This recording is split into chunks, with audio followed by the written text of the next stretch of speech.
जय श्री राम, जय माता दी, बालाजी महाराज की जय। जो आज एक मैं विषय लेके आया हूँ, ये काफ़ी बहुत इंटरेस्टेड विषय है और बहुत जानकारी का विषय है, क्योंकि इस विषय के लिए मेरे पास में काफ़ी बार बार भी सवाल आते रहते हैं। और ये ऐसा विषय है जिसके बिना आपकी पूजा कभी भी पूरी नहीं हो सकती। साधना करो, नॉर्मल पूजा करो, कभी भी पूरी नहीं होगी। और इससे जब तक ये काम नहीं करोगे तब तक आपकी पूजा का फल अधूरा रहेगा। इस चीज़ की जानकारी की बिल्कुल आवश्यकता है। जब तक आप इसकी जानकारी नहीं लोगे तो पूजा पाठ में कभी भी सफल नहीं हो सकते। और जानकारी क्या है, संकल्प कैसे करना चाहिए, संकल्प की पूरी जानकारी मैं दूंगा।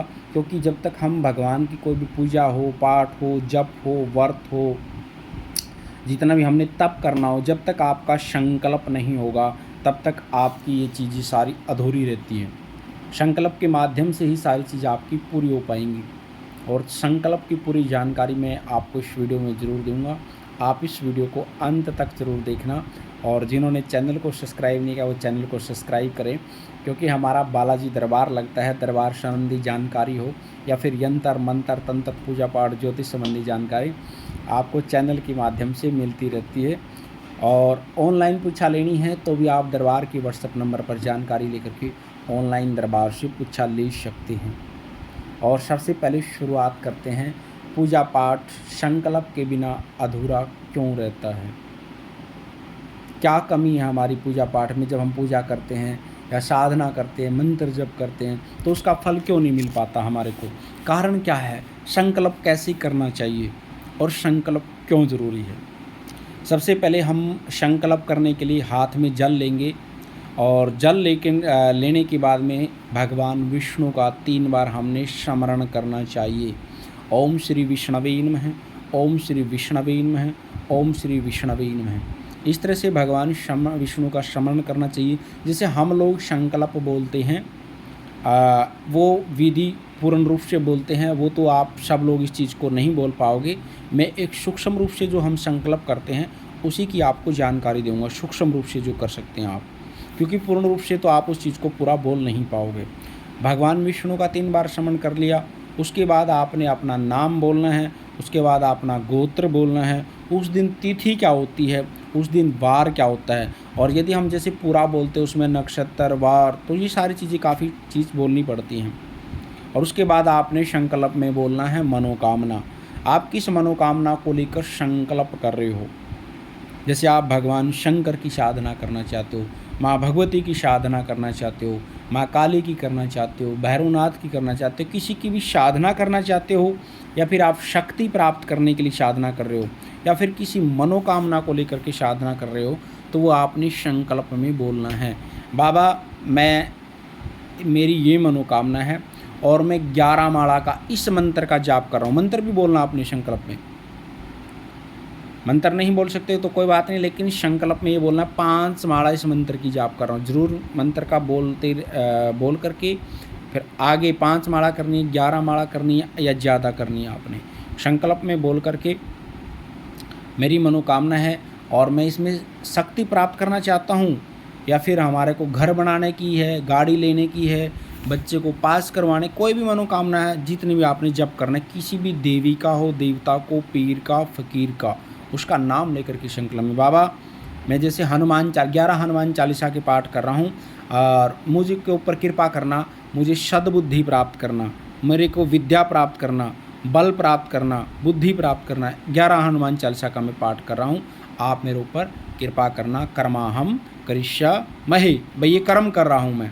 तो जल या तो आपके आगे छोड़ लो या भगवान जी के चरणों में छोड़ दो, आपने जो हाथ में जल लिया है। उसके बाद में आप संकल्प करने के बाद में फिर आप पूजा करो भगवान की। पूजा आराधना करके भोग लगा करके, आप पहले भी भोग लगा सकते हैं, जाप से पहले भी भोग लगा सकते हैं, ऐसे ही संकल्प करके भोग लगाना चाहिए। और जाप के बाद, संकल्प करने के बाद भी आप भोग लगा सकते हैं। उसके बाद में आप फिर शक्ति का जो मंत्र है उसको शुरुआत करनी चाहिए। सबसे पहले हमने गणेश जी का स्मरण करके गणेश जी की माला निकालनी चाहिए। भगवान शंकर की निकाल सकते हैं, ओम नमः शिवाय की निकाल सकते हैं, आपके इष्ट देव की निकाल सकते हैं। फिर जिस मंत्र का आपने, फिर गुरु सानिध्य में तो गुरु मंत्र की, उसके बाद आप जिस भी देवी देवता की साधना करना चाहते, शक्ति पाना चाहते हैं, मनोकामना को लेकर कर रहे हैं, उसका जाप शुरू कर सकते हैं। उसके बाद आपने क्या करना है, अब आगे का जो आगे का जो संकल्प का नियम है, आगे कैसे करना है। आपने जप कर दिया 11 माला, 21 माला या हनुमान चालीसा, स्तोत्र, स्तुति, जो भी आपने पढ़ना था संकल्प करके कर दिया। उसके बाद भगवान को अर्पण कैसे करना चाहिए, ऐसे ही दोबारा से आपने हाथ में जल लेना है, अपना नाम गोत्र बोलना है। बाबा मेरा ये नाम है, ये गोत्र है, ये तिथि आज ये वार है, और मैंने 11 हनुमान चालीसा की, या 11 माला हमने बीज मंत्र की, या 11 स्तुति करी, या 11 स्तोत्र करे, या जितने भी करें आपने यथा संख्या नाम करें। हाथ में जल लेकर के बाबा मेरी ये मनोकामना है, आप मेरे ऊपर कृपा रखना, या भगवती जिसके लिए भी कर रहे हो आप, देवी देवता नहीं, आप हमारे ऊपर कृपा बनाए रखना, और जो भी मैंने जाप किया है स्तोत्र स्तुति चालीसा का, वो आपको ही अर्पण हो। हाथ में जल लेकर के ऐसे ही संकल्प करके भगवान को अर्पण कर देना चाहिए। यदि संकल्प के माध्यम से आप ये पूरी चीज़ें करते हैं तो कभी भी आप पूजा पाठ में निष्फल नहीं हो सकते, आपको पूर्ण फल मिलेगा पूजा पाठ का, साधना का। तो बार बार मेरे पास ये सवाल आते रहते थे कि जी हम साधना करते, सफलता क्यों नहीं मिल पा रही। सफलता तो तब मिलेगी तब आप किसी चीज़ का लक्ष्य तय करके चलोगे। संकल्प का मतलब होता है लक्ष्य। हम इस लक्ष्य को लेकर के चल रहे हैं, भगवान की शरणागत जा कर के, और बाबा या भगवती या पीर फकीर जो भी है, ये हमारा लक्ष्य है, आप पूर्ण करना।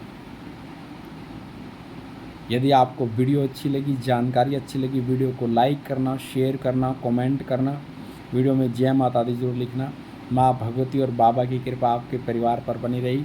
सभी को सीताराम, नमो आदेश, जय माता दी।